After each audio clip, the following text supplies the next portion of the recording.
Hello, আসসালামু আলাইকুম viewers. কেমন আছেন সবাই? আজ আমি একটি হেলদি নাস্তা তৈরি করব, ব্রোকলির অমলেট। প্রথমে আমি ব্রোকলিগুলো ঝুরি ঝুরি করে কেটে নিয়েছি, সাথে নিয়েছি পেঁয়াজ, কাঁচামরিচ। প্রথমে পেঁয়াজ দিয়ে দিলাম, ব্রোকলিগুলো কেটে ধুয়ে নিয়েছি আমি সুন্দর করে। এরপর পেঁয়াজ দিয়ে দিলাম কাঁচামরিচ কুচি কুচি করে কাটা। যে যেমন ঝাল খেতে চান তেমন দেবেন। আমার এটা বাচ্চারা খাবে তো, তাই আমি একটু কমই দিলাম। 2টো কাঁচামরিচ দিয়েছি। দিয়ে দিলাম লবণ স্বাদ মতো।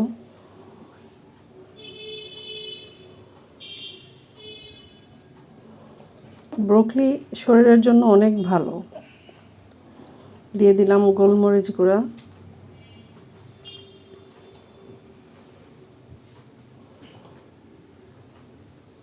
এবং খেতেও টেস্টি হয়। দিয়ে দিলাম ধনিয়া পাতা, দিয়ে দিচ্ছি 3টি সাদা ডিমের অংশ। ডিমের সাদা অংশটুকু দিয়ে দিচ্ছি। কুসুমটা আমি আলাদা করে রেখে দিয়েছি, পরবর্তীতে কাজে দিই। এখন আমি এগুলো ভালো করে মিক্স করে নেব, হাত দিয়ে ডলে ভালো করে। এটা যতক্ষণ পর্যন্ত নরম না হবে ততক্ষণ পর্যন্ত এটা মিক্স করতে থাকবো। সাথে একটু 1 চামচ ময়দা, 1 চামচ চালের গুঁড়া দিয়েছিলাম।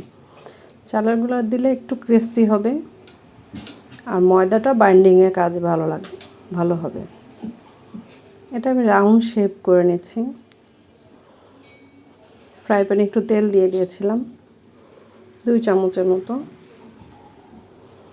তারপর ব্রোকলির মিশ্রণটা দিয়ে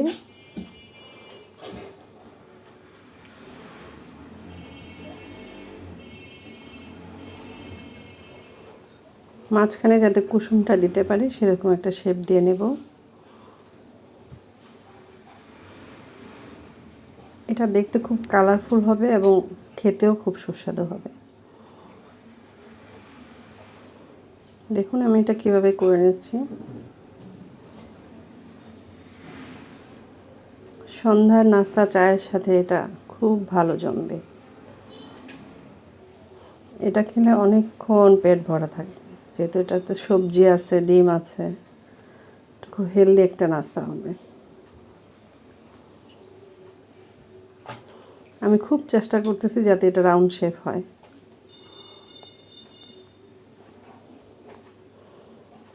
আপনারা চাইলে অন্যরকম কোনো শেপে দিতেও পারেন, যার যার পছন্দ মতো।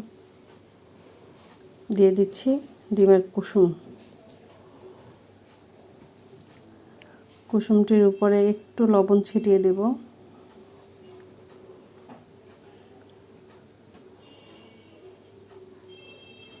আর একটু চিলি ফ্লেক্স দিয়ে দেব।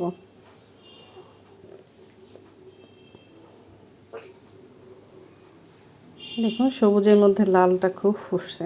আল্লাহ হাফেজ।